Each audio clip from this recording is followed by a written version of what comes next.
Hey again. So today's reading is the famous story from the Acts of the Apostles where um, Saul is in search of Christians to bring them in for punishment and probably to be put to death. And on his journey, um, he has a vision. He's blinded by this light. Um, he hears the voice of Jesus say, Saul, why are you persecuting me? And then he's blinded for a little while and a few days, I think, and then and then a man by the name of Ananias comes and lays his hands on him and says, in the name of Jesus, receive your sight. And it's the story of the conversion of Paul.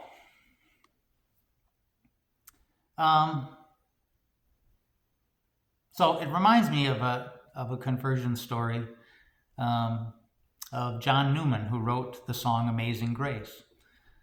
And apparently he was a slave ship captain. He worked in the slave trade. And during a storm at sea one night, he had an attack of conscience and, begging God to let him survive the storm, he promised to change his ways and to leave the slave trade. And he's famous for the song "Amazing Grace." I once was blind, but now I see. I once was lost, but now I'm found. What's interesting about Paul's conversion and John Newman's conversion, anyone's conversion, is that we often think that conversion happens in a moment. There is that moment of conversion. There is that moment of change. But it doesn't come out of nowhere. It's been building this whole time through lots of different experiences. And when it finally happens, it's kind of like the last straw. You don't give credit to the last straw. The last straw is just kind of the last straw. It's not it's not by itself the thing that created the change.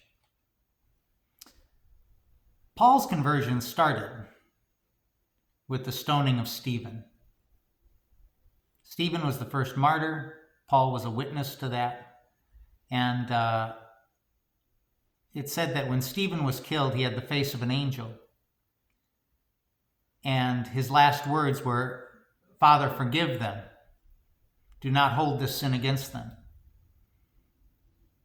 And I'm sure that made an impression on this young man named Saul, who would become Paul. Because the early Christian community was a radically pacifist organization.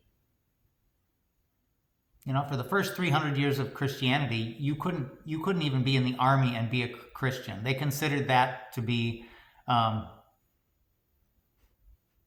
contradictory things. How could you be killing somebody and call yourself a Christian? It didn't make sense. And so, they were radically pacifists. And so when Paul went out to drag them in for punishment, they didn't fight back. None of them fought back. They accepted their fate with serenity.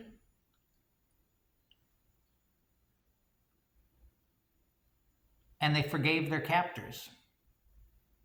And the more people that Paul dragged in, and the more he saw this, it changed him. Until eventually he has this moment, where all of these things building create this moment where he has a mystical experience and he hears the voice of Jesus. A lot of times we have mystical experiences, but we don't recognize them. But Paul was at a point where he could recognize it. He could recognize the voice of Jesus because of everything that had happened previously. And in the same case of John Newman, I suspect, having worked in the slave trade, um, it had been attacking his conscience for years and years and years and years until there was a moment of conversion. But that moment wasn't the part that did the trick.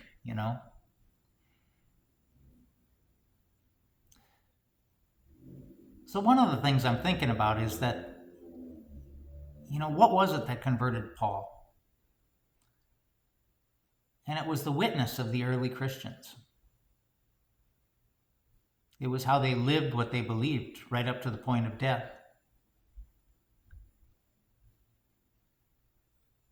Just goes to show that, character is not made known in strength.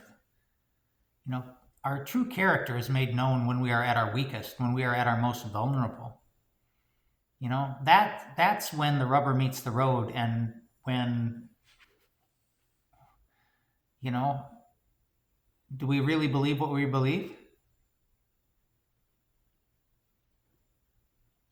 I was talking with a friend recently who had broken up with a guy that she had been seeing for quite some time. And of course, when she broke up with him, his behavior changed. He was saying bad things about her behind her back and things like that. And she said to me, she said, if you really want to know somebody's character, date them for 3 months and then break up with them and see how they act when you break up with them. That's how you know their true character. Makes a lot of sense.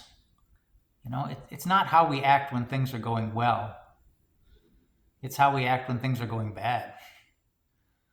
So when the early Christians were suffering persecution and they were being dragged into the jails and they were being put to death, it was the way they witnessed their faith in those moments that made the impression.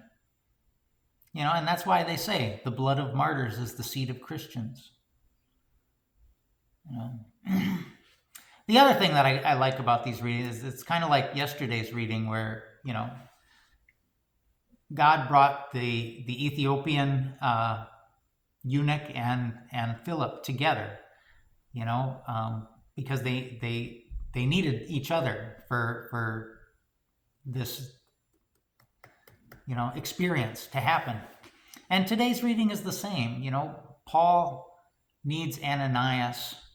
Ananias has a vision that Paul is waiting for him. And Ananias doesn't want to go because he's heard bad stories about Paul. And so both of them are required to make this kind of act of faith in each other. God brings these people together to have this experience. Reminds me of the saying that I've said before: the thing that you are seeking is also seeking you. See you tomorrow.